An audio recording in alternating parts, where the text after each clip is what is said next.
Bonjour mes amis collectionneurs, est-ce que vous allez bien? Oui, parfait. Ben il faut parce que aujourd'hui c'est un jour très spécial pour moi car je ne vais pas vous parler de vélo, mais si vous aimez les vélos vintage ou les vélos de collection, vous avez souvent été amené à les réparer, à les restaurer.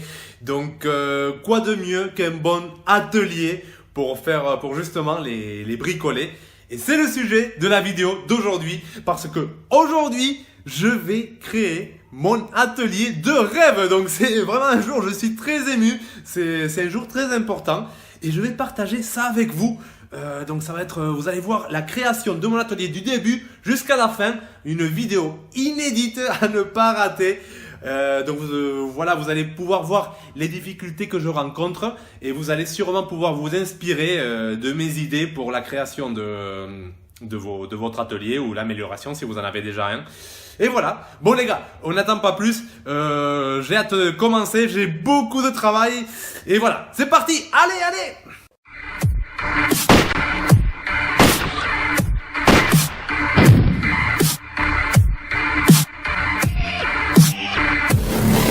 La première chose qu'il vous faut, c'est un espace de travail. Moi, j'ai cette pièce d'environ 13 mètres carrés. Ce n'est pas énorme, mais ça suffira. Maintenant, il faudra la remplir intelligemment. Le plus important dans votre atelier, c'est votre plan de travail, votre établi. C'est le premier élément à être installé, car tous les autres composants seront placés en fonction de votre établi. Ne sous-estimez donc pas son choix, ni l'endroit où vous allez le placer. Voilà, donc afin de mieux organiser mon atelier, je me suis créé un plan à échelle. Donc ça me permettra de mieux agencer, de mieux savoir où placer et comment placer tout ce qui est établi, rangement, voilà. Donc comme j'ai dit avant, le plus important c'est l'établi, le choix de l'établi. Donc l'établi c'est quelque chose de très important, il ne faut pas être radin lorsque vous l'achetez, car ça peut vous durer, un bon établi peut vous durer toute une vie, toute une carrière, surtout si vous êtes professionnel à usage intensif, voilà, investissez, ça vaut le coup. Donc après, plus il est grand votre établi, mieux c'est. Par contre, la taille va dépendre de la taille de votre atelier aussi. Vous n'allez pas mettre, si votre atelier est tout petit, vous n'allez pas mettre un établi énorme parce que vous serez coincé, vous aurez plus de place pour travailler. Donc voilà. Après l'établi, vous pouvez aussi vous le faire pour ceux qui sont bricoleurs. Bon, après moi je suis tombé sous le charme de ce magnifique modèle proposé chez Leroy Merlin. Non, je ne fais pas de la pub, je vous rassure. Mais je trouve cet établi très sympa. Je pense que le rapport qualité-prix est très correct. Par contre, j'hésite entre le modèle de 2,40 m et celui de 1,70 m. Par contre, mais grâce à mon plan sur échelle, je me suis aperçu que le modèle de 2,40 m sera trop long, ça prendra vraiment beaucoup de place. Donc, j'opterai pour celui d'1,70 m de long. Allez, c'est parti, je l'achète. Quelques jours plus tard, je reçois mon établi. Oh, ça pèse une tonne. Je pense que je vais le déballer ici et je vais tout amener progressivement dans l'atelier.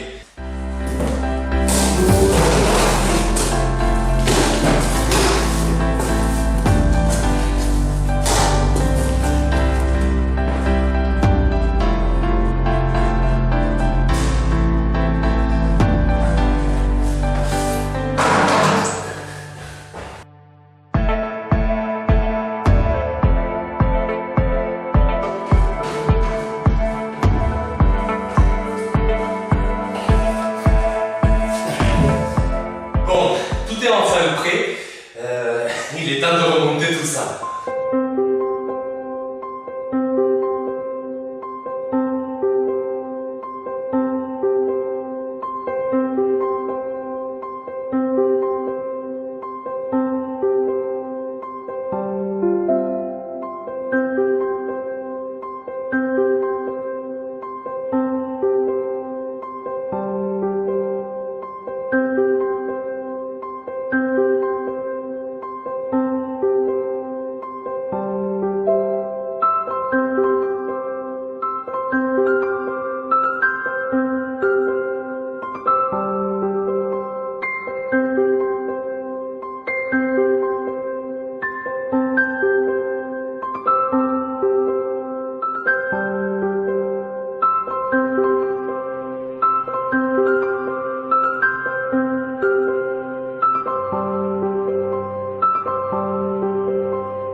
mais il est enfin prêt. Il est magnifique, je sens que je vais m'amuser avec mon nouveau jouet. Mais il y a quelque chose qui me perturbe. Cette planche en bois massif est magnifique, mais lorsque je regarde l'état de mon établi actuel, ça fait peur d'imaginer qu'elle pourrait finir dans cet état. Donc je pense que le plus raisonnable sera de la protéger en mettant une tôle par-dessus. Et je sais où trouver ça.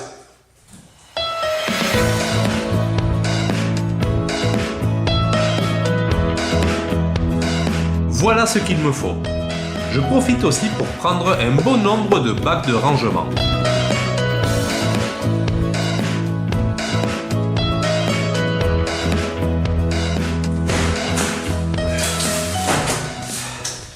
Me voilà de retour des courses.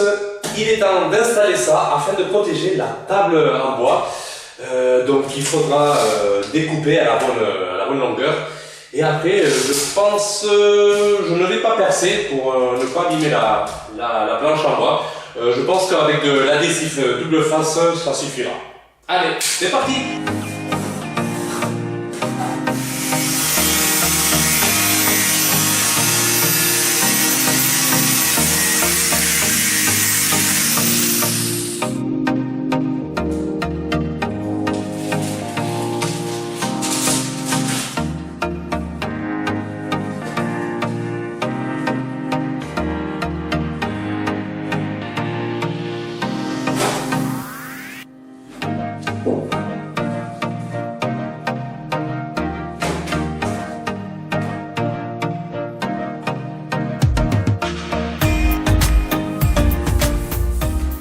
Bon, maintenant, tout établi qui se respecte doit avoir un bon étau.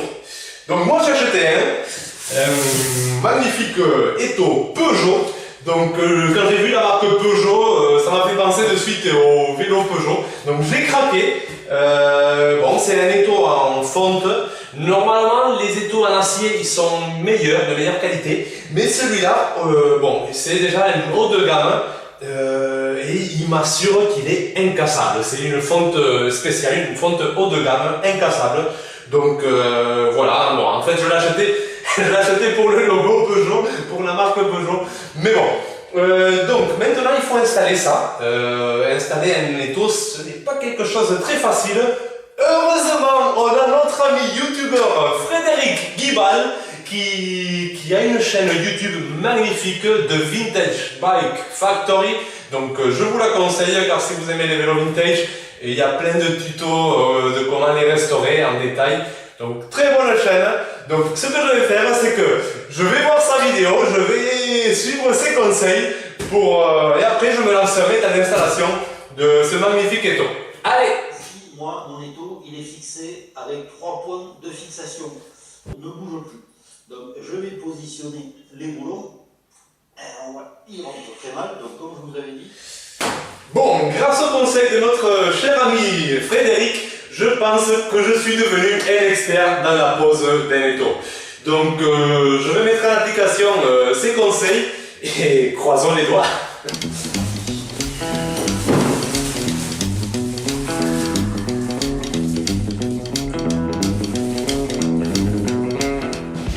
Afin de poser mon étau dans le bon endroit, j'utilise une grande règle qui me servira comme guide. Prenez aussi le temps de vérifier où vous allez faire les perçages. Ça serait dommage d'avoir un tiroir qui ne s'ouvre pas.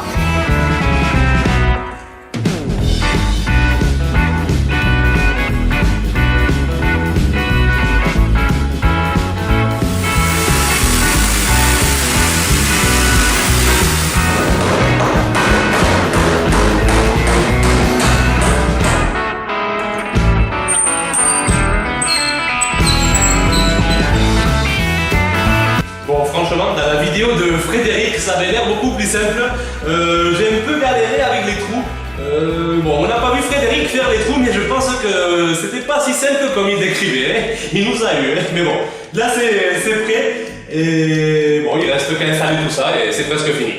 Petit conseil, pour connaître la bonne longueur des boulons, n'hésitez pas dans le magasin de bricolage à prendre les mesures qu'il vous faut. Vous avez même à votre disposition des mètres.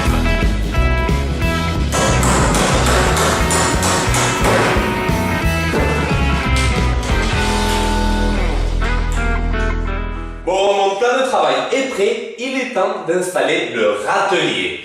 Donc le râtelier, c'est très pratique car ça vous permet d'avoir les outils à portée de main et surtout de les voir. On a un beau visuel au lieu de chercher partout dans les tiroirs où est-ce qu'on les a mis, là on les voit.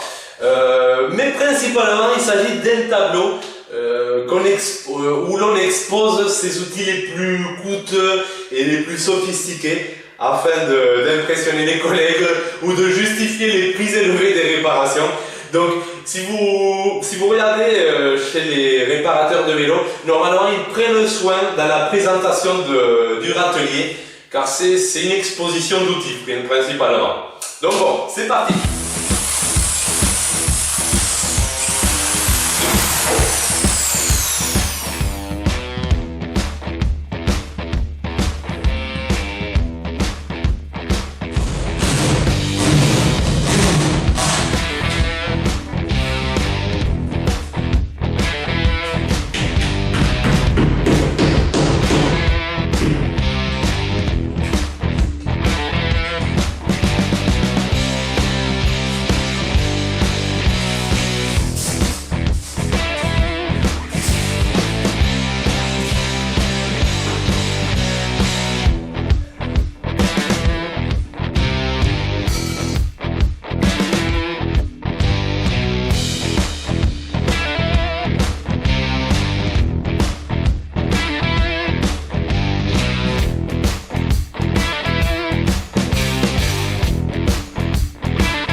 Travail est complètement terminé, ce qui veut dire que je peux commencer à réfléchir à tout ce qui sera autour de cette zone, tout ce qui sera rangement. Donc je peux réfléchir à la configuration en sachant que lorsque vous réparez des vélos, l'idéal c'est d'avoir 4 mètres carrés complètement dégagés. C'est là où vous allez mettre votre pied d'atelier et où vous allez travailler sur les vélos. Donc cette zone, il faut qu'elle soit dégagée, c'est-à-dire du bord de mon établi, il faut qu'il y ait 2 mètres dégagés, 2 mètres par 2 mètres. Faut pas qu'il y ait d'obstacles, sinon vous serez trop à l'étroit et ce n'est pas bon. Donc en prenant en compte ça, après je peux configurer comme je veux tout ce qui est étagère, rangement. Donc là je peux prendre les mesures pour chercher les étagères les plus adaptées, tout ce qui est rangement. Donc voilà. Respectez bien la distance des 2 mètres à partir du bord de votre établi. Je prendrai aussi plein de mesures afin d'être sûr sur les dimensions de mes futures étagères. Et c'est reparti pour un tour dans un magasin de bricolage.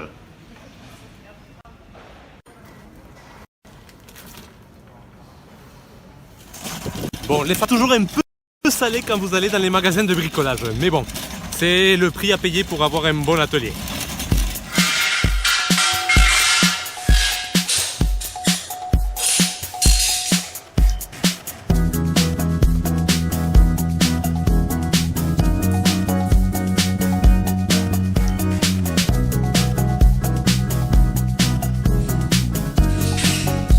Adaptez votre rangement en fonction de vos besoins. Une des choses les plus difficiles à stocker, ce sont les roues de vélo. Dans mon ancien atelier, j'avais un système de cordes avec des roues suspendues au-dessus de ma tête. Malheureusement, ici, la hauteur sous plafond ne le permet pas. J'ai donc dû improviser un nouveau système. Donc après avoir passé des heures dans les magasins de bricolage à regarder les différentes solutions, j'ai eu une idée et je vais utiliser des crémaillères et des consoles. Je vais fixer les consoles comme ça, je vais fixer la crémaillère au mur et je pense que j'aurai de la place pour environ 5 ou 6 roues de vélo. Donc ils ont une capacité de 40 kg, ce qui devrait suffire par 40 kg par console. Donc voilà. Bon, je sais, je suis pas dans mon atelier, je suis dans une petite chambre qui est à côté. Je triche un peu, mais je n'ai pas le choix parce que en tant que professionnel, j'ai environ une centaine de roues, voire plus à stocker. Si vous êtes particulier, je pense que vous n'avez pas autant de roues, donc ça sera plus facile à utiliser, à ranger une dizaine de roues normalement. Donc voilà, je vais tester cette méthode qui n'est pas très chère. Hein. La crémaillère est à 3 €, la console c'est à peu près pareil, 3 €. Donc je vais mettre ici 2 consoles environ, 2 ou 3 consoles. Donc j'en ai environ pour une dizaine d'euros par rangée. Après je vais mettre plusieurs comme j'ai beaucoup de roues. Mais c'est une solution qui est pas très chère et qui est, à mon avis, devrait être très fonctionnelle. On verra bien. Allez!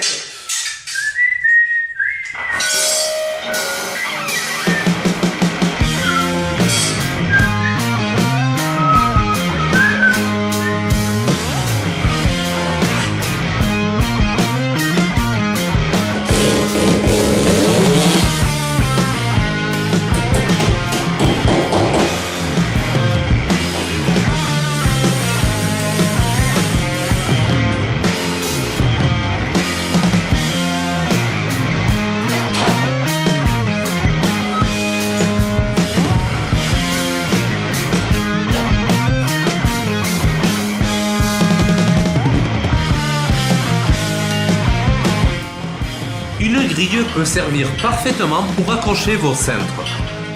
La mienne, je l'ai placée sous l'escalier pour ne pas encombrer. Avoir une prise électrique à portée de main à côté de votre établi, c'est toujours un gros avantage.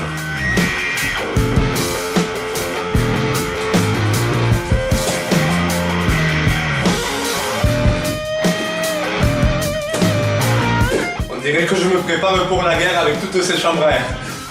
Effectivement, j'ai fait mes réserves et j'ai un grand stock qui me permettra d'être tranquille pendant un bon moment.